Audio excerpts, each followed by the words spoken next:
今日はチャンスボールの打ち込み方、フォア編です。ステップ&ホップ打ってもう一回こっちで左足でジャンプする。中心があってそこでスッと回転してくれば。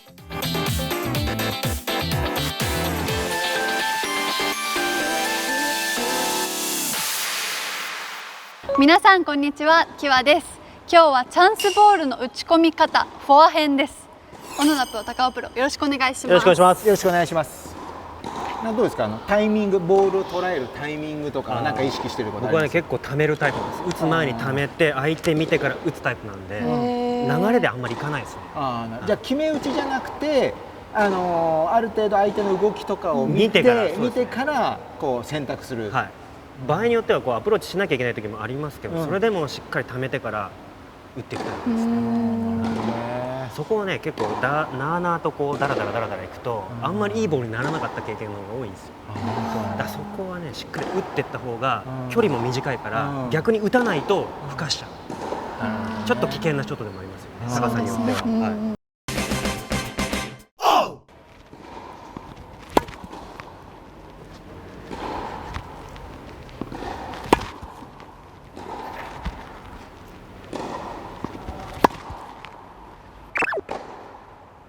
ラケットがね、下行くんだよね。佐久間 P 意外とうまい。ホームラン。これね、決めたくなっちゃうからね、こういうことになるんですよ。スタテにやっぱ決めようっていうボールなので、どうしてもネットに行くことが私は多いんですね。オーバーするよりも、だから力んでこう打っちゃうことが多いですね。僕がきあちゃんのこう打つところを見てたのは、もちろん片手だからとか両手だからっていうことじゃなくて、ちょっとこう面が下を向く傾向にあるんです。で、なぜかというと、もちろん高くこう弾んでくるボールなんで、やっぱアウトしたくないと思って下向けてこう打ちたくなる。で、下向けてしっかり触れれば回転がかかってまだボールがちょっと上に出るんだけど、そのままこうなんか入れにいっちゃう感じになると、ボールがこう最初の1球目とかすぐ下にこう飛んでっちゃうんで、だからそのあたりこう当たる面の角度であったり、あと上がってくるところのそのタイミングをうまく利用する。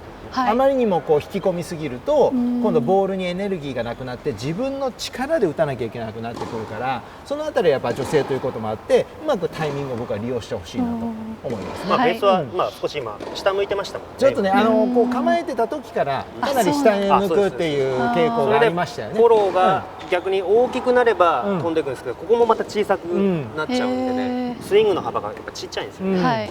それとやっぱりチャンスボールは後ろからこう移動してこう前にこう行く時のタイミングが多いじゃないですか。そういう時は後ろから前に行く勢いも使っちゃっていいんです。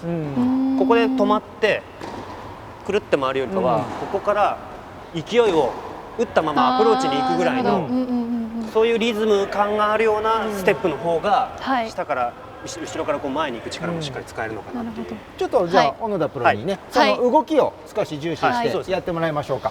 今例えばこうやってきてこう止まって、多分こういう感じだと思うんです。ちょっと僕片手ですけど、だいたいちょっと下向いてて下行くっていう、この勢いを殺さないで前に行って、打ったら2、3歩前に走るぐらい。そうですね。勢いを必ずつかなきゃいけないですね。もうネットプレーに行きますからね。回転したとしてもね。だから決めに行くというよりかは、次のボールがあると思ってやっぱやんないといけないですね。後ろから左足でステップですからね。行ってボレーで自然に前にスキップをね、この左足ですっと入ってこううまく使うこのステップなんですよね。今ねはこういう今高尾プロ言ってくれました、ステップ&ホップって言って、打ってもう一回こっちで左足でジャンプする。こっちでこういうケンケンですよ、こっち側に。これのまま後ろから前に行ってもう一回ステップしてボレーで打つっていう。オッケーオッケーオッケーオッケー、いいですよ。打ったら2、3歩前。2、3歩前、はい。慌てないで。たら OK です。その方が力が抜けちゃうからちょうどいいんですよね。そうだね。OK です OK です OK です。まあそれ以上打つ必要もねないですよね。あとはミート率もう一回いきましょうか。もう一回ラストいきましょお願いします。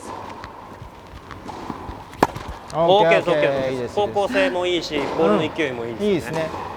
やっぱり下からボールがこう上がってくるんで、はい変にラケットをこの打つ打点よりも後ろとか下にやる必要ないんですよ。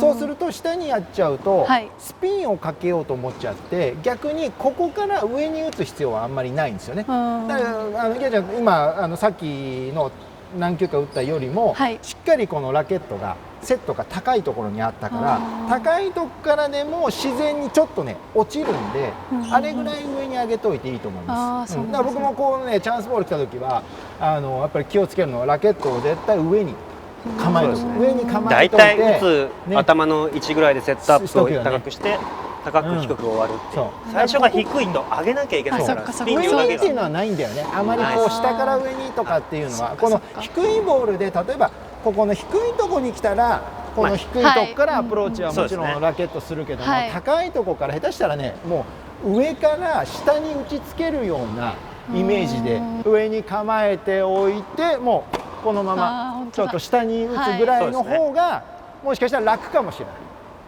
この方が、本当だ。ダウンスイングですね。ダウンスイングでもいい全然。ダウンスイングでいいですね。ただボールがちょっとでも低く入ってきちゃったらそれやっちゃうと今度ネットに行っちゃうし、ネットからこれぐらい遠いところなのに上から下に打ったら絶対ネットするから、ある程度サービスラインかもしくはもっと中の時に使えるので、その本田プロが言った後ろから前への移動とちょっと上から下に振っても大丈夫と思えばいいボールがいくんじゃないかなと思いますね。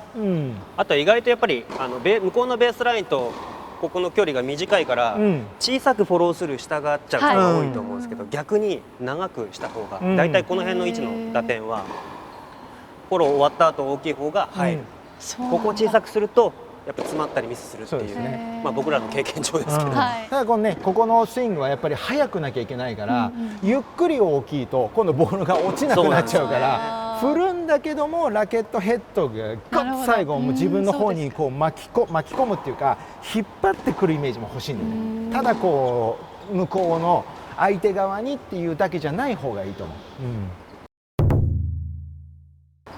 う。見ている方で多分片手の方が多いと思うんですけど、こうチャンスボール打つ時にどうしても顔が先に行っちゃったりとか、ここが開いちゃうことが多いと思うんですけど、それってどうしたらいいとかありますか？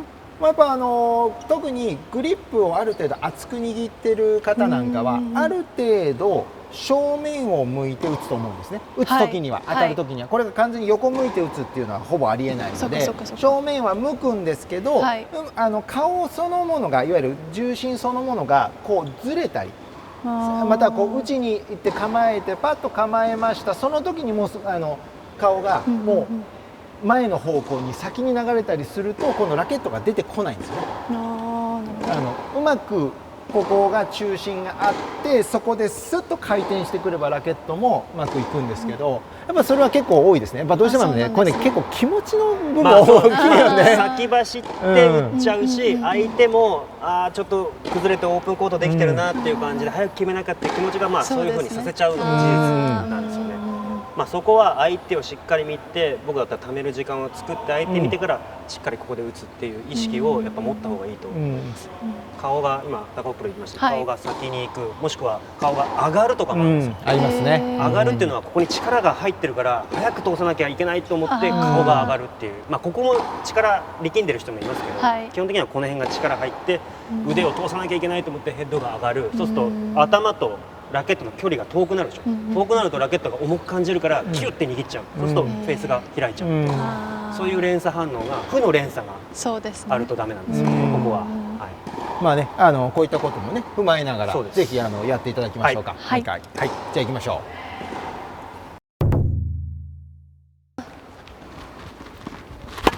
う。OK。ラケットセット。ナイスショット。ナイスタイミングです。勢いがいいですね今。ボールの掴むタイミングも OK ですよ。では行ってみましょう。ね片手打ちの方だとやっぱね両手打ちの方が近くて打ちやすいんだろうね。ラケットをその綺麗に回りますね。ナイスショットです。お願いします。もうちょっとセット高くてもいいかな。ちょっとラケットが寝ちゃいますよね。もうちょっと高くセットしてていいですよ。ナイスショット。めちゃめちゃいいじゃないですか。いいボール。オッケー。打った方向に対して動いていくっていうですね。ナイスショット、ナイスショット。ちょっとラケットを高くセットしといて、そうですそうです。変にスピンかけようとしなくていいですよ。上からそのまま振っちゃっていいです。オッケーオッケー、ナイスショット。あと1回ずついきましょうか。ナイスショット。先に動き出してタイミング。なんかだいぶ良くなりました。いや、力の入るタイミングもいいですよね。ナイスショット。クリーンに当たってる。素晴らしい。オッケー。ナイスショット。躊躇しないでしっかり振ってください。そうそうそう、ナイスショット。ラケットヘッドを少し。ナイスショット。素晴らしい。足の話になりますけど、こういうふうに、俗にオープンスタンスっていうやり方と、やっぱりスクエア、この2つだと思うんですよ。で、僕は注意してるのは、クロスから飛んできたボールが例えばストレートに打つっていうボール結構難しいですね。クロスから来たボールに対して足をこうやって入れちゃうと、相手はもうストレート飛んでくるんだっていう、この足を見られて結局はもう動きをバレちゃうんです。だからできるだけセットアップ、ボールに時間があるときはこの体勢にしといて、どっちでも打てる、クロス、ストレート、この体勢を僕は必ず作るようにしてるんですよ。さっきのね、結構こういう体勢だったから、これは相手から見るとどっち打つか分かんないです。そういうふうに時間があるときはためる、時間がないときは例えばスクエアでアプローチに行くとかっていう、ボールによってちょっと変える必要があると思います。コースなんかっていうのは多分クロスを打とうと思っててストレートは問題ないと思うんですよ。でもストレートに打とうと思ってて、相手が動いたと思ってクロスに打つっていうのはかなりその入り方によって小野プロが言ったこのスクエアに入っちゃうと窮屈になっちゃうからうまくクロスに打てないから、どっちでも打てるようにした方がいいよね。どっちでもパッと自分で、相手からするとどっちに来るかわからない。で自分はどっちでも打てるよ、でももうこっちはある程度決まってるけどねっていうので全然いいと思います。いつでもどっちも打とうと思うのは逆に迷ってしまうことになっちゃうから、それはやっぱ得意な場所とかね、得意なコースは作っていいですよね。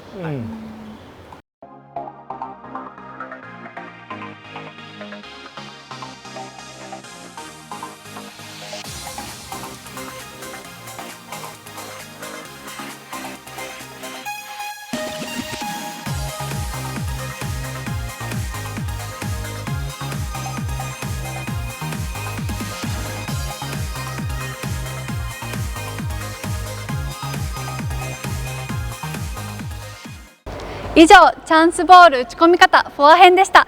またね。Thank you so much for watching this video. If you like this video, please give us a like. By pressing the subscribe button, you can join the Star Tennis Academy right away. Your mobile device will instantly turn to a pro tennis school. Let us know what lesson you want to learn from us. See you next time. Bye!